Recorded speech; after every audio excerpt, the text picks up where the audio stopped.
When we left off, our group had made it to the Great Wall of the Emerald City. And now, Chapter 15. The Prisoners of the Queen. Approaching the gateway of the Emerald City, the travelers found it guarded by two girls of the army of the revolt, who opposed their entrance by drawing their knitting needles from their hair and threatening to prod the first that came near. But the Tin Woodsman was not afraid. "At the worst, they can but scratch my beautiful nickel plate," he said.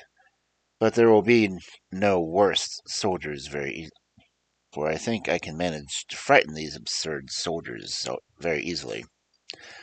Follow me closely, all of you." Then, swinging his axe in a great circle to the right and left before him, he advanced upon the gate, and the others followed him without hesitation. The girls, who had expected no resistance whatsoever, were terrified by the sweep of the glittering axe, and fled screaming into the city, so that our travelers passed the gates in safety and marched down the green marble pavement to the wide street towards the royal palace. "At this rate, we will soon have your majesty upon the throne again," said the Tin Woodsman, laughing at his easy conquest of the guards. "Thank you, friend Nick," returned the Scarecrow gratefully. "Nothing can resist your kind heart and your sharp axe."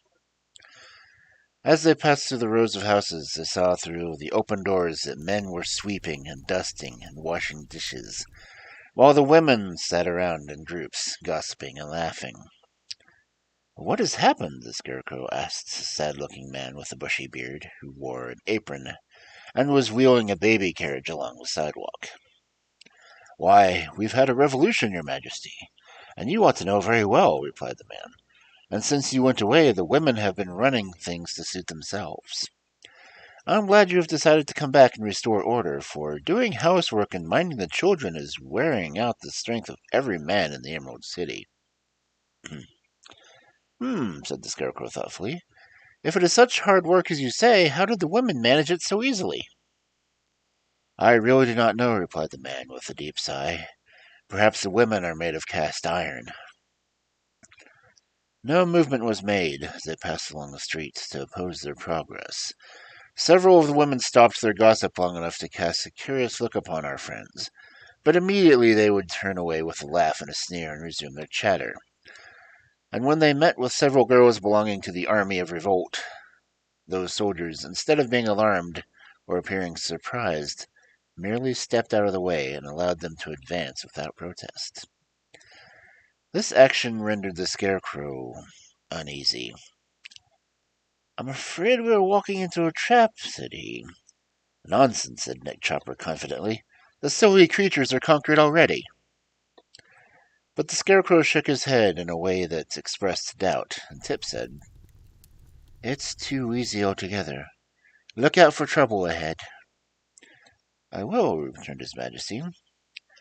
Unopposed, they reached the royal palace and marched up the marble steps, which had once been thickly encrusted with emeralds, but were now filled with tiny holes where the jewels had been ruthlessly torn from their settings by the army of revolt. And not far a rebel barred their way. Though the arched hallways and into the magnificent throne room marched the Tin Woodsman and his followers, and here, where the green silken curtains fell behind them, they saw a curious sight.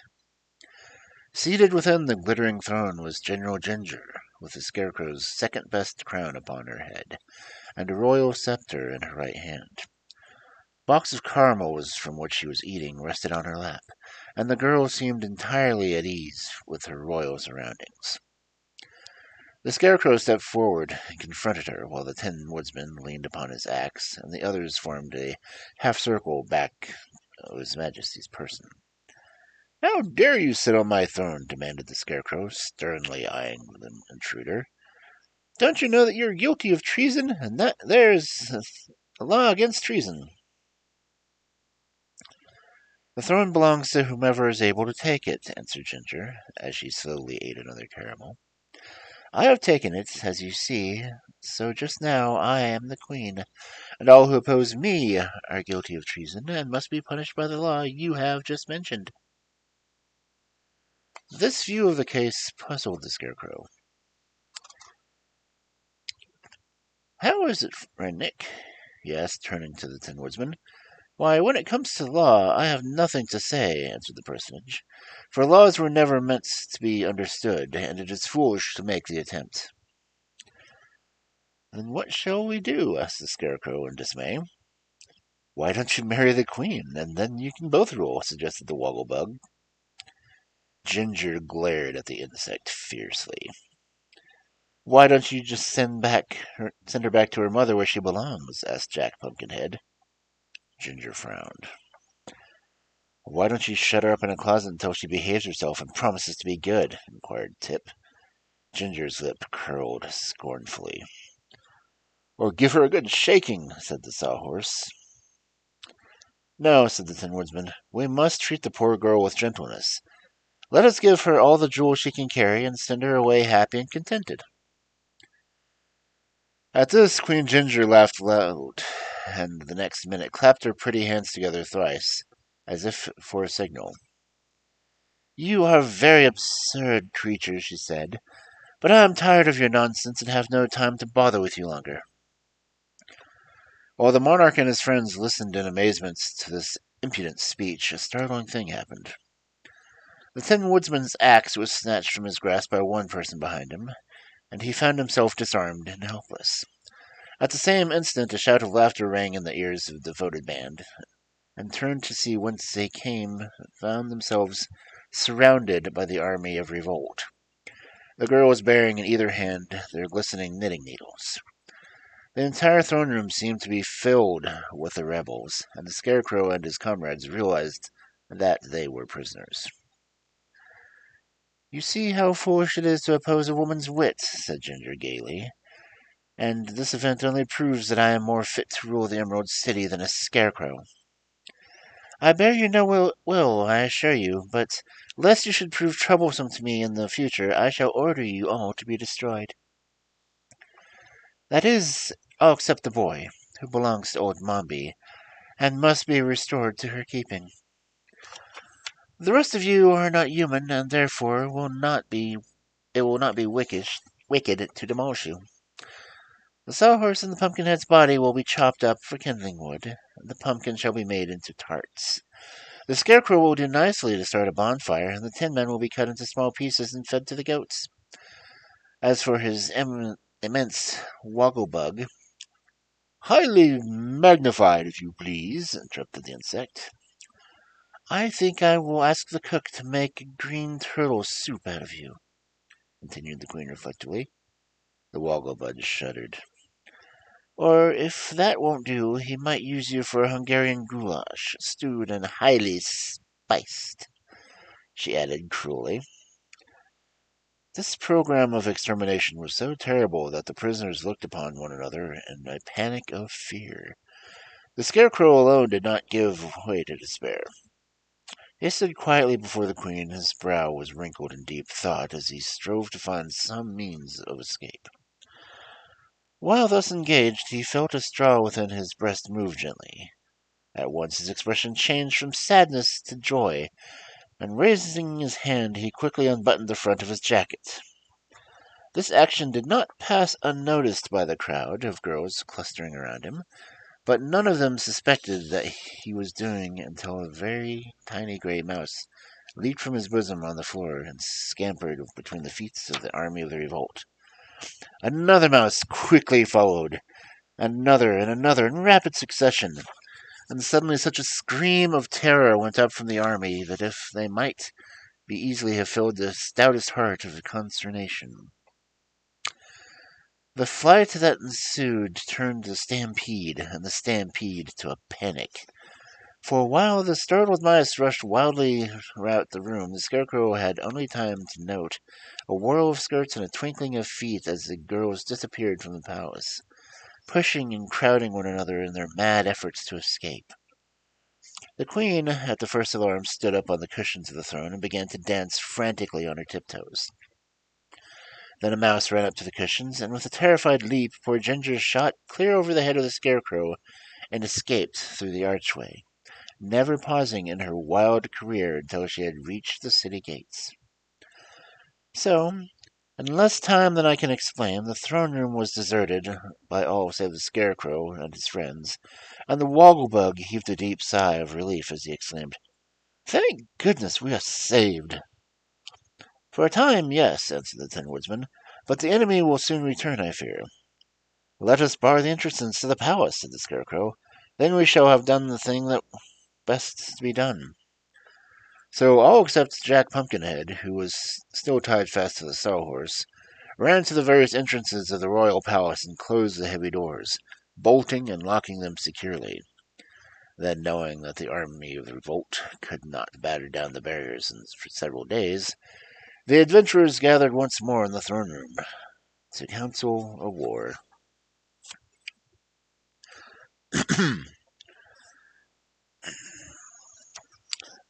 Chapter 16. The Scarecrow Takes Time to Think.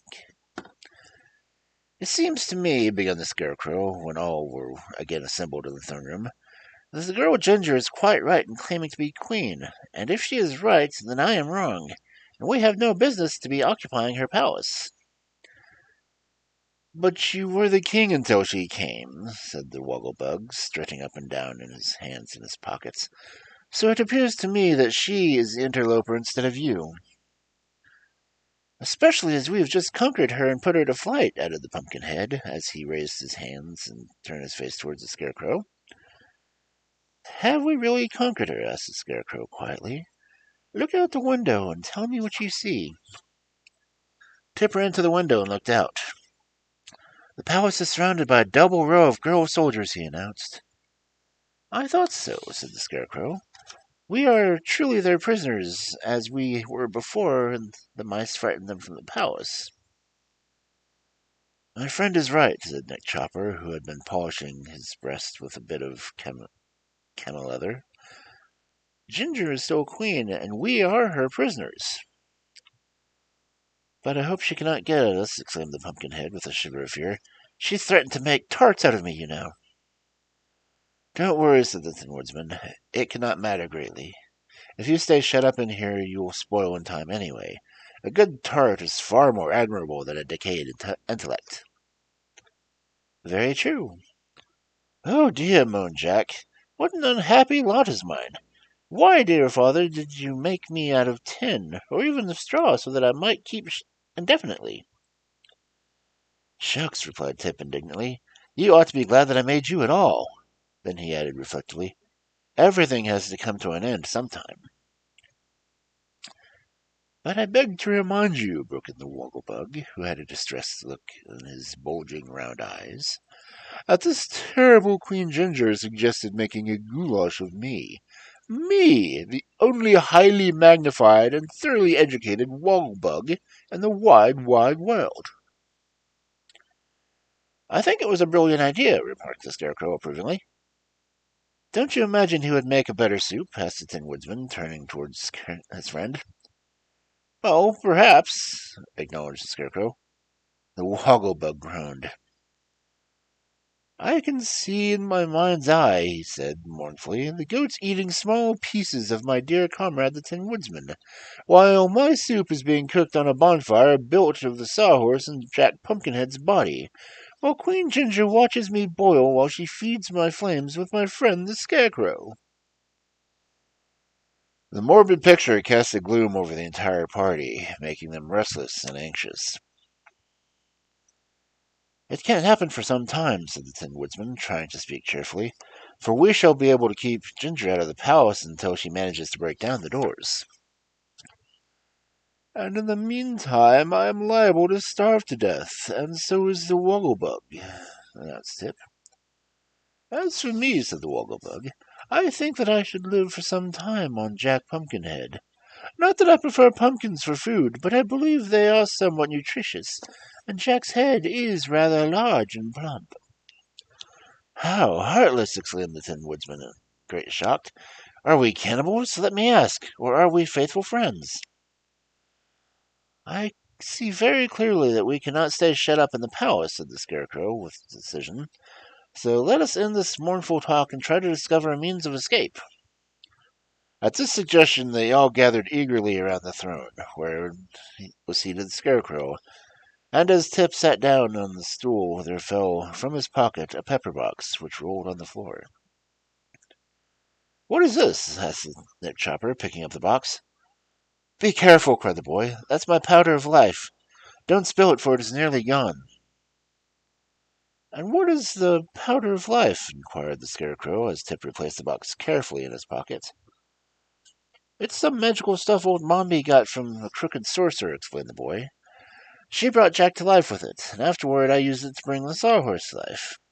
I guess it will make anything that live that's sprinkled on it, and there's about 1 dose left." "Then it is very precious," said the Tin Woodsman. "Indeed it is," agreed the Scarecrow. "It may prove our best means of escape from our difficulties. I believe I will think for a few minutes, so I will thank you, friend Tip, to get out your knife and rip the heavy crown off my forehead." Tip soon cut the stitches that had fastened the crown to the Scarecrow's head, and the former monarch of the Emerald City removed it with a sigh and hung it on a peg beside the throne. "That is my last memento of royalty," he said, "and I'm glad to get rid of it. The former king of this city, who was named Pastoria, lost the crown to the wonderful wizard, who passed it on to me. Now the girl Ginger claims it, and I sincerely hope it will not give her a headache."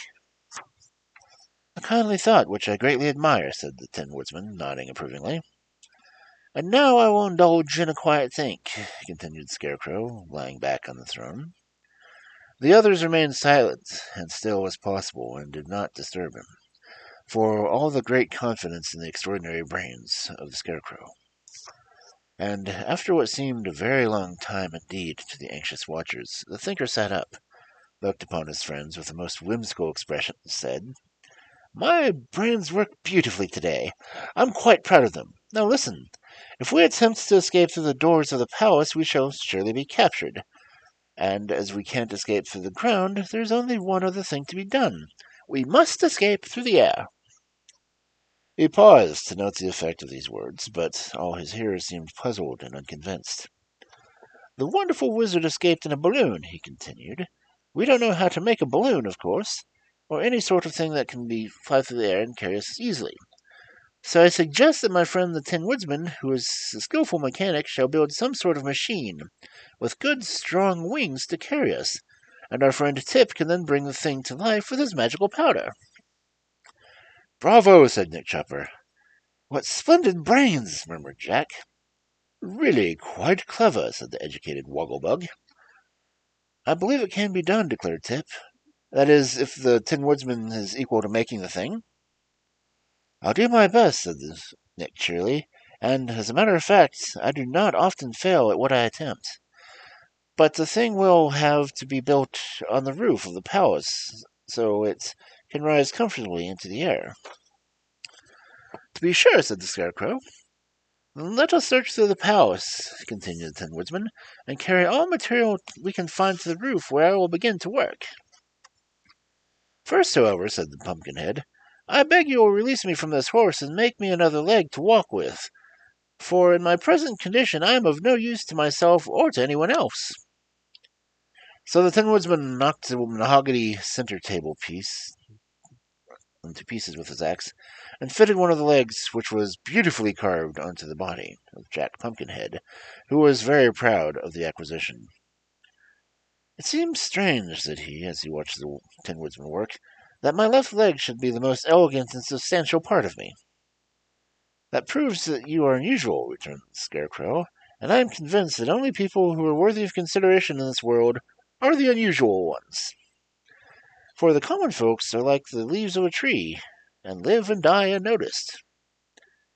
"Spoken like a philosopher," cried the Wogglebug, as he assisted the Tin Woodsman to set Jack on his feet. "How do you feel now?" asked Tip, watching the Pumpkinhead stump around on his leg. "As good as you," answered Jack, joyfully, "and quite ready to insist you all escape."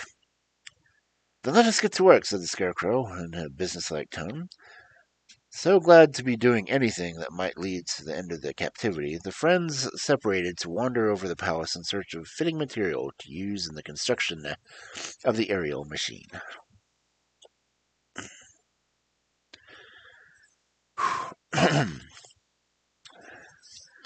Chapter 17. The Astonishing Flight of the Gump. When the adventurers reassembled upon the roof, it was found that a remarkable queer assortment of articles had been selected by the various members of the party. No one seemed to have a very clear idea what was required, but all had brought something. The wogglebug had taken it from its position over the mantelpiece in the great hallway, the head of a gump, which was adorned with wide-spreading antlers, and this, with great care and greater difficulty, the insect carried up the stairs to the roof. This gump resembled an elk's head, only the nose turned upward in a saucy manner, and there were whiskers upon its chin like those of a billy goat. Why the wogglebug selected this article he could not have explained, except that it was aroused by his curiosity. Tip, with the aid of the sawhorse, had brought a large upholstered sofa to the roof.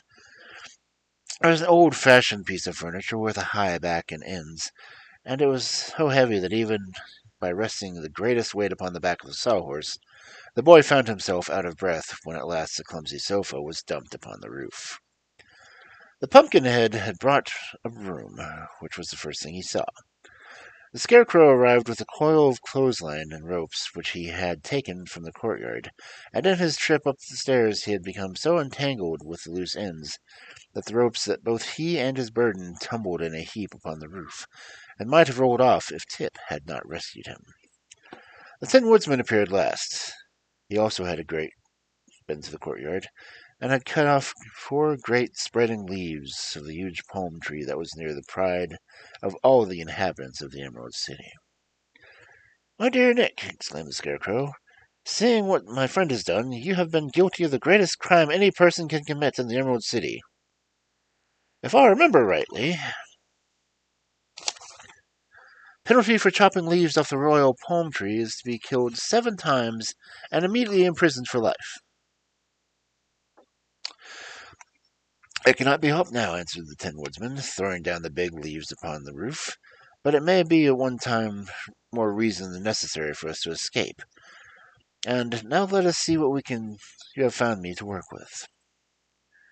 Many were doubtful looks cast upon the heap of miscellaneous material that now clustered the roof, and finally the Scarecrow shook his head and remarked, "Well, if friend Nick can manufacture from this mess of rubbish a thing that will fly through the air and carry us to safety, then I will acknowledge him to be a better mechanic than I suspected." But the Tin Woodsman seemed at first by no means sure of his powers, and only after polishing his forehead vigorously with his chamois leather did he resolve to undertake the task. "The first thing required for the machine," said he, "is a body big enough to carry the entire party. This sofa is the biggest thing we have, and might be used for the body. But should the machine ever tip sideways, we would all slide off and fall to the ground." "Why not use 2 sofas?" asked Tip. "There's another one just like this downstairs." "That is a very sensible suggestion," exclaimed the Woodsman. "You must fetch the other sofa at once." So Tip and the Sawhorse managed, with much labor, to get the second sofa to the roof, and when the 2 were placed together, edge to edge, the back ends formed a protective rampart all around the seats. "Excellent!" cried the Scarecrow. "We can ride with this snug nest quite at our ease." The 2 sofas were now bound firmly together with the ropes and clotheslines, and then Nick Chopper fastened the Gump's head to one end. "That will show which is the front end of the thing," he said, greatly pleased with the idea. "And really, if you examine it critically, the Gump looks very well like a figurehead. These great palm leaves, for which I have endangered my life 7 times, must serve as wings." "Are they strong enough?" asked the boy. "They're as strong as anything we can get," answered the Tin Woodsman. "And although they are not in proportion to the thing's body, we are not in the position to be very peculiar." So he fastened the palm leaves to the sofas, 2 on each side. said the Wogglebug with considerable admiration. The thing is now complete, and only needs to be brought to life. Stop a moment, exclaimed Jack. Are you not going to use my broom? What for? Asked the Scarecrow. Why, it can be fastened to the back end for a tail, answered the Pumpkinhead. Surely you would not call a thing complete without a tail? Said the Tin Woodsman. I do not see a use of the tail. We are not trying to copy a beast, or fish, or bird. All we ask is a thing that's to be able to carry us through the air. Perhaps after the thing is brought to life, it can use the tail to steer with, suggested the Scarecrow. For if it flies through the air, it will not be unlike a bird. And I've noticed that birds have tails, which is what they use as a rudder while flying. Very well, answered Nick. The broom shall be used as a tail, and he fastened it firmly to the back of the end of the sofa body. Tip took the pepper box from his pocket. The thing looks very big, he said anxiously. I'm not sure there's enough power to bring all of it to life. I'll make it go as far as possible. Put most on the wings, said Nick Chopper, for they must be made strong as possible. And don't forget the head, exclaimed the Wogglebug. Or the tail, added Jack Pumpkinhead. Do be quiet, said Tip nervously. You must give me a chance to work the magic charm in all proper manner. Very carefully he began sprinkling the thing with the precious powder. Each of the four wings was first lightly covered with a layer, then the sofas were sprinkled, and the broom given a slight coating. The head! Don't, I beg you, forget the head! Cried the Wogglebug excitedly. There's only a little of the powder left, announced Tip, looking within the box, and it seems to me most important to bring the legs of the sofa than the head to life. Not so, said the Scarecrow. Everything must have a head to direct it, and since this creature is to fly and not walk, it is really unimportant whether its legs are alive or not. So Tip abided by this decision and sprinkled the Gump's head with the remainder of the powder. Now, he said, keep silent while I work the charm. Having heard old Mombi pronounce the magic words, and also having succeeded in bringing the Sawhorse to life, Tip did not hesitate an instant in speaking the three Kabbalistic words, each accompanied by the particular gesture of the hands. It was a grave and impressive ceremony. As he finished the incantation, the thing shuddered throughout its large bulk, and the Gump gave a screeching cry that it was unfamiliar with those animals, and then the four wings began flapping furiously. Tip managed to grasp the chimney, else he would have been blown off the roof by the terrible breeze raised by the wings. The Scarecrow, being light in weight, was caught up bodily and borne through the air until Tip luckily seized him by one leg and held him fast. The Wogglebug lay flat upon the roof and escaped harm, and the Tin Woodsman, whose weight of tin anchored him firmly, threw both arms around Jack Pumpkinhead and managed to save him.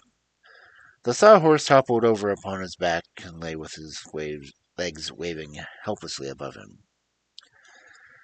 And now, while all were struggling to recover themselves, the thing rose slowly from the roof and mounted into the air. Here, come back! Cried Tip in a frightened voice, as he clung to the chimney on the other hand, with the Scarecrow with the other. Come back at once, I command you! It was now that the wisdom of the Scarecrow, in bringing the head of the thing to life instead of the legs, was proved beyond a doubt. For the Gump, already high in the air, turned its head at Tip's command, and gradually circled round until it could come into view of the palace. Come back! Shouted the boy again. And the Gump obeyed, slowly and gracefully, waving its four wings in the air until the thing had settled once more upon the roof and had become still.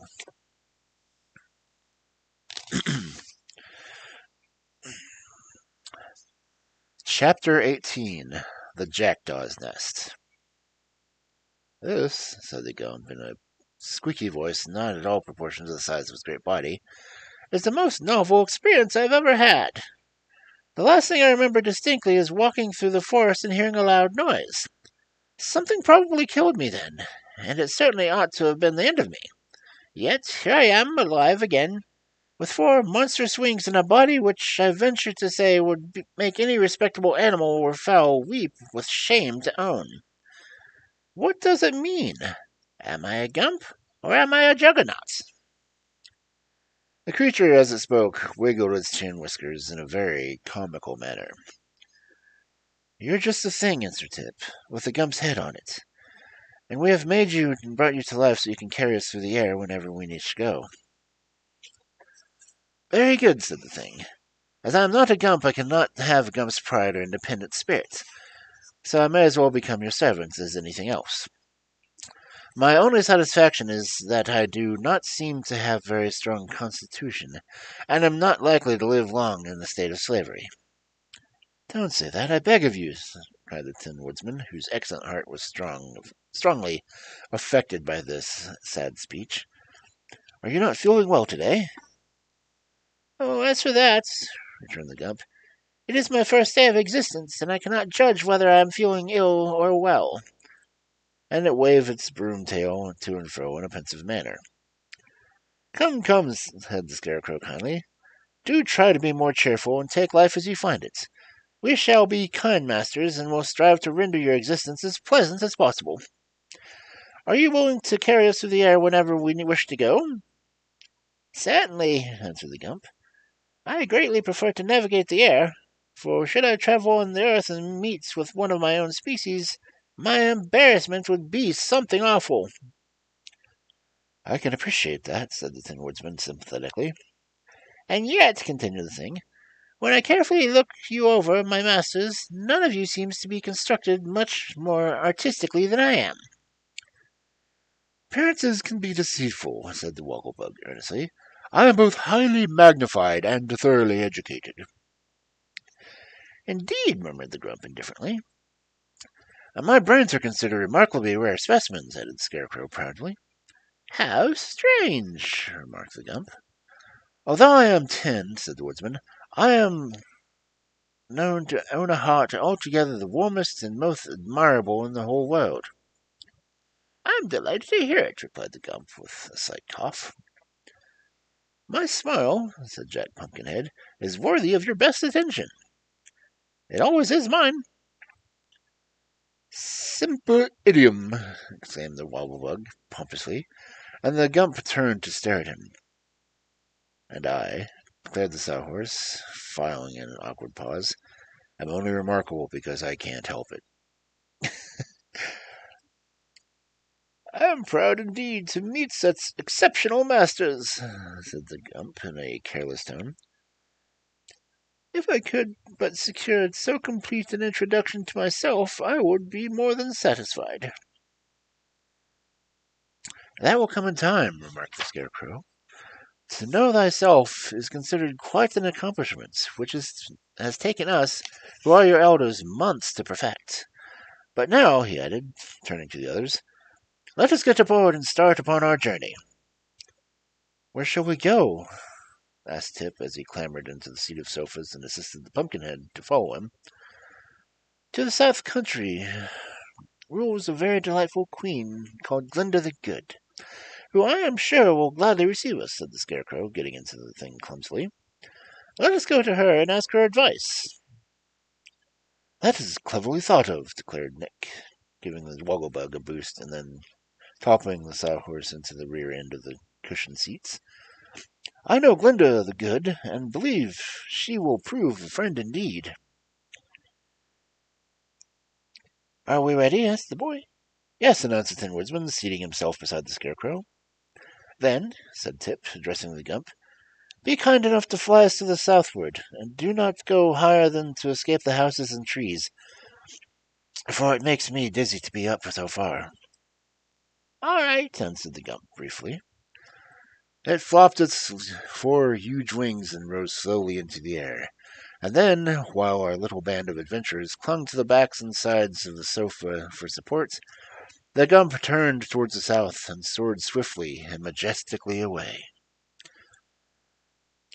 The scenic effect from this altitude is marvelous, commented the educated Wogglebug as they rode along. Never mind the scenery, said the Scarecrow. Hold on tight, or you may get a tumble. The thing seems to rock badly. It will be dark soon, said Tip, observing the sun was low on the horizon. Perhaps we should have waited until morning. I wonder if the Gump can fly in the night. I've been wondering that myself, returned the Gump quietly. You see, this is a new experience to me. I used to have legs that carried me swiftly over the ground, but now my legs feel as if they were asleep. They are, said Tip. We didn't bring them to life. You're expected to fly, explained the Scarecrow, not to walk. We can walk ourselves, said the Wogglebug. I begin to understand what is required of me, remarked the Gump, so I will do my best to please you. And he flew on for a time in silence. Presently, Jack Pumpkinhead became uneasy. I wonder if riding through the air is liable to spoil pumpkins, he said. Not unless you carelessly drop your head over the side, answered the Wogglebug. In that event, your head would no longer be a pumpkin, for it would become a squash. Have I not asked you to refrain from these unfeeling jokes? Commanded Tip, looking at the Wogglebug with a severe expression. You have, but I've restrained a good many of them, replied the insect. But there are opportunities for so many excellent puns in our language that, to an educated person like myself, the temptation to express them is almost irresistible. People with more or less education discovered those puns centuries ago, said Tip. Are you sure? Asked the Wogglebug with a startled look. Of course I am, answered the boy. An educated Wogglebug may be a new thing, but a Wogglebug education is old as the hills, judging from the display you make of it. The insect seemed much impressed by this remark, and for a time maintained a meek silence. The Scarecrow, shifting in his seat, saw upon the cushioned pepper box which Tip had cast aside and began to examine it. Throw it overboard, said the boy. It's quite empty now. There's no use keeping it. Is it really empty? Asked the Scarecrow, looking curiously into the box. Of course it is, answered Tip. I shook almost every grain out of the powder. Then the box has two bottoms, announced the Scarecrow, for the bottom of the inside is fully an inch away from the bottom of the outside. Let me see, said the Tin Woodsman, taking the box from his friend. Yes, he declared, after looking at it. The thing certainly has a false bottom. Now I wonder what that part is for. Can't you get it apart and find out? Inquired Tip, now quite interested in the mystery.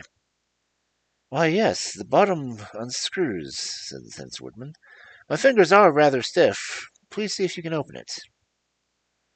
He handed the pepper box to Tip, who had no difficulty in unscrewing the bottom, and in the cavity below were 3 silver pills, with a carefully folded paper lying beneath them.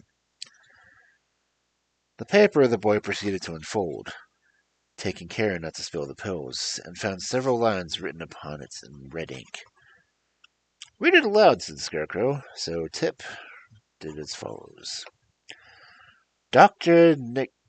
Nikidik's celebrated wishing pills. Directions for use. Swallow 1 pill. Count 17 by twos. Then make a wish. The wish will be immediately granted. Caution.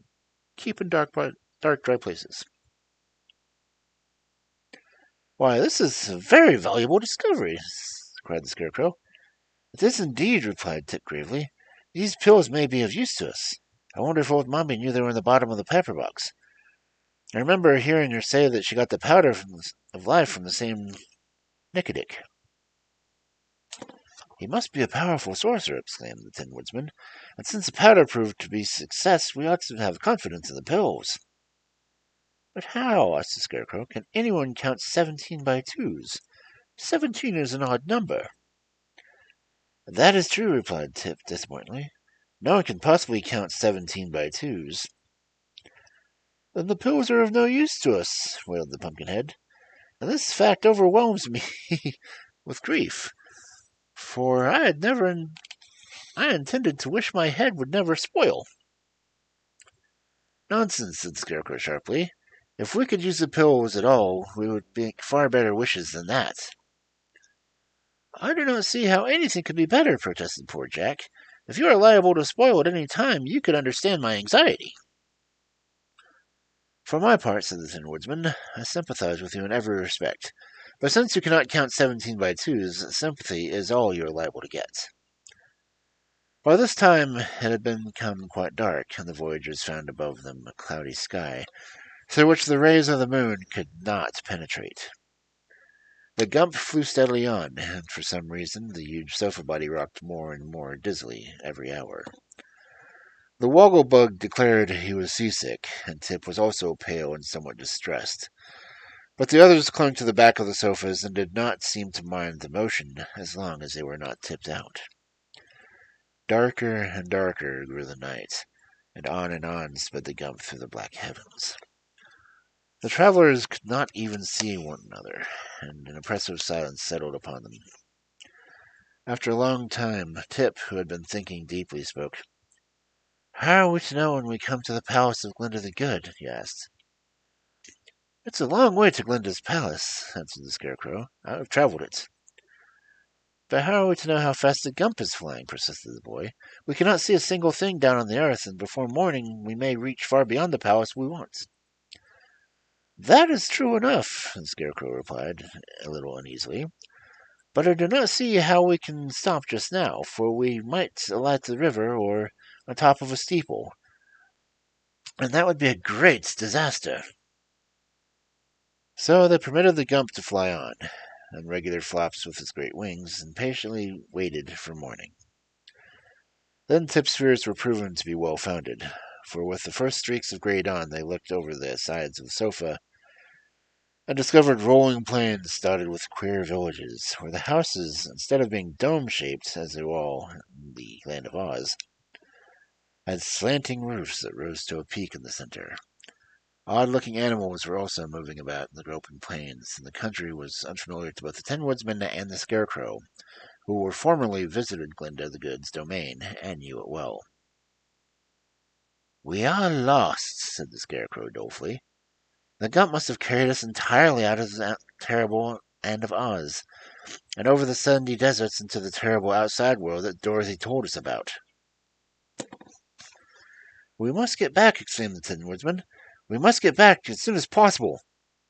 "Turn around!" cried Tip to the Gump. "Turn around as quickly as you can." "If I do, I shall upset," answered the Gump. "I'm not at all used to flying, and the best plan would be for me to alight in some place where I can turn around and take a fresh start." Just then, however, there seemed to be a stopping place that would answer their purpose.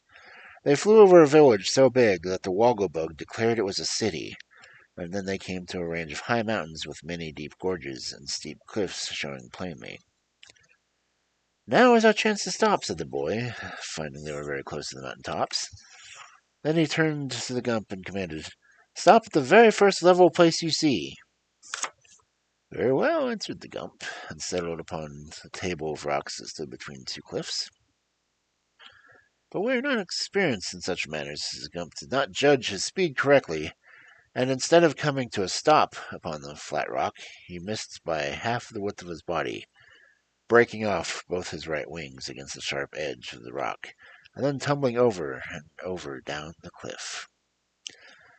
Our friends held on to the sofas as long as they could, but when the Gump caught on a projecting rock, the thing stopped suddenly, bottom side up, and all were immediately dumped out. By good fortune they fell only a few feet, for underneath them was a monster nest, built by a colony of jackdaws in a hollow ledge of the rock. So none of them, not even the Pumpkinhead, was injured by the fall, for Jack found his precious head resting on the soft breast of the Scarecrow, which made an excellent cushion, and Tip fell on a mass of leaves and papers, which was saved him from injury. The Wogglebug had bumped his round head against the sawhorse, but without causing him more than a moment's inconvenience. The Tin Woodsman was the first much alarmed, but finding that he had escaped without even a scratch upon his beautiful nickel plate, he at once regained his accustomed cheerfulness and turned to address his comrades. "Our journey has ended rather suddenly," he said. "We cannot justly blame our friend the Gump for the incident, because he did the best he could under the circumstances. But how are we ever to escape from this nest I must leave to someone with better brains than I possess." Here he gazed at the Scarecrow, who crawled to the edge of the nest and looked over.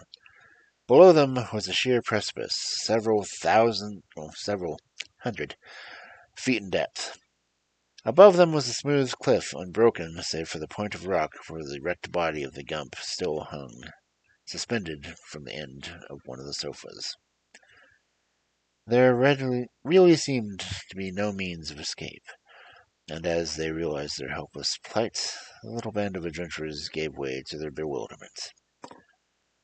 "This is a worse prison than the palace," sadly remarked the Wogglebug. "I wish we had stayed there," moaned Jack. "I'm afraid the matinee isn't good for pumpkins." It won't be when the Jackdaws come back," growled the Sawhorse, which was laying his eggs waving in an endeavor to get back on his feet again. "Jackdaws are especially fond of pumpkins." "Do you think the birds will come here?" asked Jack, much distressed. "Of course they will," said Tip, "for this is their nest, and there must be hundreds of them," he continued, "for see what a lot of things they've brought here." Indeed, the nest was half filled with the most curious collection of small articles, which the birds could have no use, but which thieving jackdaws had stolen during many years from the homes of men. And as the nest was safely hidden where no human being could ever reach it, this lost property would never be recovered. The Wogglebug, searching among the rubbish, for the jackdaws stole useless things as well as valuable ones, turned up with his foot a beautiful diamond necklace. This was so greatly admired the Tin Woodsman that the Wogglebug presented it to him with a grateful speech, after which the Woodsman hung it around his neck with much pride, rejoicing exceedingly that the big diamonds glittered in the sun's rays. But now they heard the great jabbering and flopping of wings, and as soon as the sound grew nearer to them, Tip exclaimed, "The Jackdaws are coming, and if they find us, they will surely kill us out of anger." "I was afraid of this," moaned the Pumpkinhead. "My time has come." "Mine also," said the Wogglebug, "for jackdaws are the greatest enemies of my race." The others were not at all afraid, but the Scarecrow once decided to save those of the party who were liable to be injured by the angry birds. So he commanded Tip to take off Jack's head and lie down with it in the bottom of the nest, and when he was done, he ordered the Wogglebug to lie beside Tip. Nick Chopper, who knew from past experience just what to do, then took the Scarecrow to pieces, all except his head, and scattered the straw over Tip and the Wogglebug, completely covering their bodies. Hardly had this been accomplished when the flock of jackdaws reached them. Perceiving the intruders in the nest, the birds flew down upon them with great screams of rage.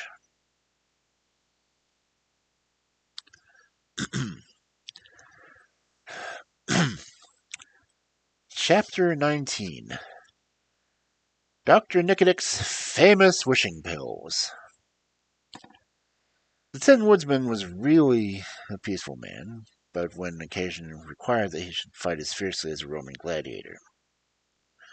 So when the jackdaws nearly knocked him down in their rush of wings, their sharp beaks, the claws threatened to damage his brilliant plating, the woodsman picked up his axe and made it whirl swiftly around his head. But although many were beaten off this way, the birds were so numerous and so brave that they continued their attacks as furiously as before. Some of them pecked the eyes of the Gump, which hung over the nest in a helpless condition. But the Gump's eyes were glass and could not be injured. The others of the jackdaws rushed at the Sawhorse, but that animal, being still upon his back, kicked out so viciously with his wooden legs that he beat off as many assailants as did the woodsman's axe. Finding themselves thus opposed, the birds fell upon the Scarecrow's straw, which lay in the center of the nest, covering Tip and the Wogglebug and Jack's Pumpkinhead, and began tearing it away and flying off with it, only to let it drop straw by straw into the great gulf beneath. The Scarecrow's head, noting with dismay that this wanton destruction of his interior, cried to the Tin Woodsman to save him, and that good friend responded with renewed energy. His axe flashed fairly fast among the jackdaws, and fortunately the Gump began wildly waving its two remaining wings on the left side of his body. The flutter of these great wings filled the jackdaws with terror, and when the Gump, by its exertions, freed itself from the peg of rock which it hung, and sank flopping upon the nest. The alarms of the birds knew no bounds, and they fled screaming over the mountains. When the last foe had disappeared, Tip crawled from under the sofa and assisted the Wogglebug, who followed him. "We're saved!" shouted the boy, delighted. "We are indeed," replied the educated insect, fairly hugging the stiff head of the Gump on his joy. "We owe it all to the flopping of the thing and the good axe of the woodsman." "If I'm saved, get me out of here," called Jack, whose head was still beneath the sofas. Tip managed to roll the pumpkin out and place it upon the neck again. He also set the sawhorse aright, and it said to it, "We owe you many thanks for the gallant fight you made." "I really think we've escaped quite nicely," remarked the Tin Woodsman in a tone of pride. "Not so," exclaimed a hollow voice. At this they all turned in surprise to look at the Scarecrow's head, which lay at the back of the nest. "I am completely ruined," declared the Scarecrow, as he noticed the astonishment. "For where is the straw that stuffs my body?" The awful question startled them all. They gazed around the nest, and with horror, for not the vestige of straw remained. The jackdaws had stolen it to the last wisp and flung it into the chasm that yawned for hundreds of feet beneath the nest. "My poor friend," said the Tin Woodsman, taking up the Scarecrow's head and caressing it tenderly. "Whoever could imagine you would come to this untimely end?" "I did it to save my friends," returned the head, "and I am glad that I am perished in so noble and unselfish a manner." "But why are you all so despondent?" inquired the Wogglebug. "The Scarecrow's clothing is still safe." "Yes," answered the Tin Woodsman, "but our friend's clothes are useless without the stuffing." "Why not stuff them with the money?" asked Tip. "Money!" they all cried in amazing chorus. "To be sure," said the boy. "At the bottom of the nest are thousands of dollar bills, $2 bills and $5 bills, and tens and 20s and 50s. There are enough of them to stuff a dozen scarecrows. Why not use the money?" The Tin Woodsman began to turn over the rubbish with the handle of his axe, and, sure enough, with what they at first thought were worthless papers, were found to be bills of various denominations, with which the mischievous jackdaws had for several years engaged in stealing from the villages and cities they visited. There was an immense fortune lying in that inaccessible nest, and Tip's suggestion was, with the Scarecrow's consent, quickly acted upon. They all selected the newest and cleanest bills and sorted them into various piles. The Scarecrow's left leg and boots were filled with $5 bills, and the right leg stuffed with $10 bills, and his body so closely filled with 50s, 100s, and 1000s that he scarcely could button the jacket with comforts.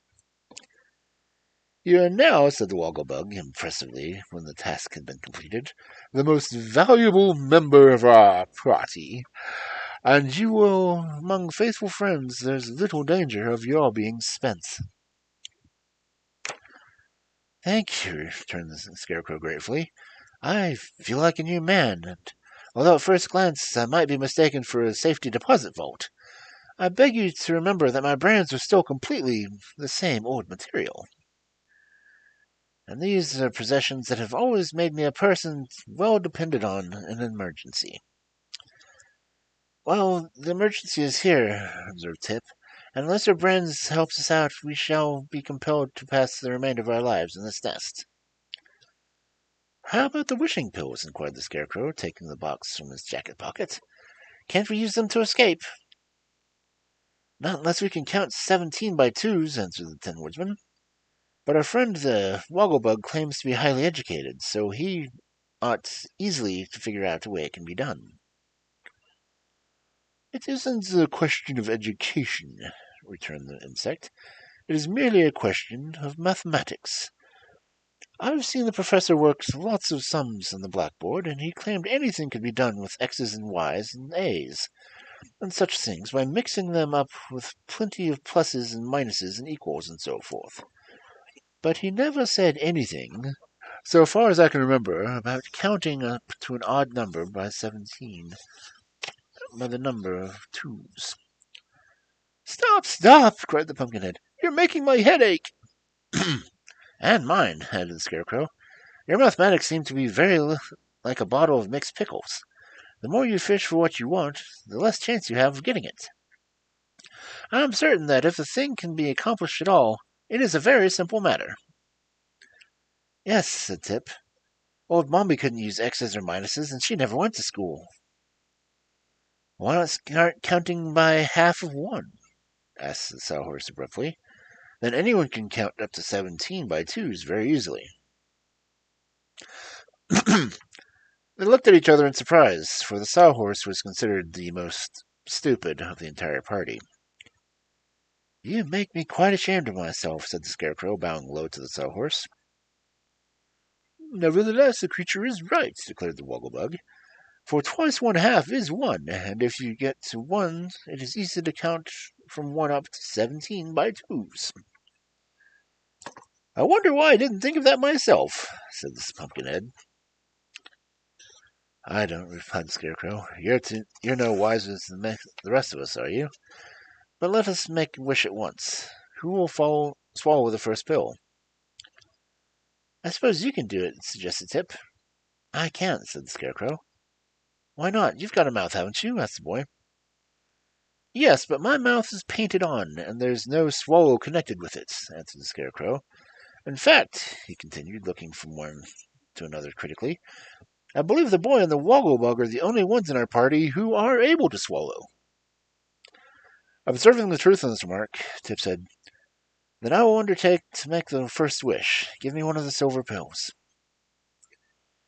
This the Scarecrow tried to do, but his padded gloves were too clumsy to clutch this small an object, and he held the box toward the boy while Tip selected one of the pills and swallowed it. Count, said the Scarecrow.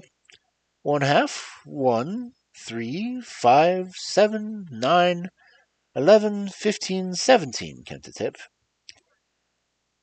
Now wish, said the Tin Woodsman anxiously. But the boy began to suffer of much fearful pains that he became alarmed. The pill has poisoned me, he gasped. Oh, ouch, murder, fire, oh! And here he rolled on the bottom of the nest in such contortions that he frightened them all. What can we do for you? Speak, I beg, entreated the Tin Woodsman, tears of sympathy running down his nickel cheeks. I don't know, answered Tip. Oh, I wish I'd never swallowed that pill. Then at once the pill stopped, and the boy rose to his feet and found the Scarecrow looking with amazement at the end of the pepper box. What happened? Excited the boy, a little ashamed of the recent exhibition. Why, the 3 pills are in the box again, said the Scarecrow. Of course they are, the Wogglebug declared. Didn't Tip wish he'd never swallowed one of them? Well, the wish came true, and he didn't swallow one of them. So, of course, they're all 3 in the box. That may be, but the pill gave me a dreadful pain just the same, said the boy. Impossible, said the Wogglebug. If you never swallowed it, the pill cannot have given you a pain. And as your wish of being granted proves you did not swallow the pill, it is also plain that you suffered no pain. Then it is a splendid imitation of pain, retorted Tip angrily. Suppose you try the next pill yourself. We've wasted one wish already. Oh, no, you haven't, protested the Scarecrow. There are still 3 pills in the box, and each pill is good for a wish. Now you're making my head ache, said Tip. I can't understand the thing at all. But I won't take another pill, I promise you. And with this remark, he retired sulkily back to the nest. Well, said the Wogglebug, it remains for me to save us in the most highly educated and thoroughly educated manner, for I wish to be the only one able. I seem to be the only one willing to make a wish. Let me have one of those pills. He swallowed it without hesitation, and they all stood admiring his courage while the insect counted 17 by twos, in the same way Tip had done. And for some reason, perhaps because Wogglebugs have stronger stomachs than boys, the silver pellet caused it no pain whatever. I wish the Gump's broken wings mended, and as good as new. And as the Wogglebug, in a slow, impressive voice, All turned to look at the thing, and so quickly as he had wished granted, the Gump lay before them in perfect repair, and as well able to fly through the air as he had first been brought to life on the roof of the palace.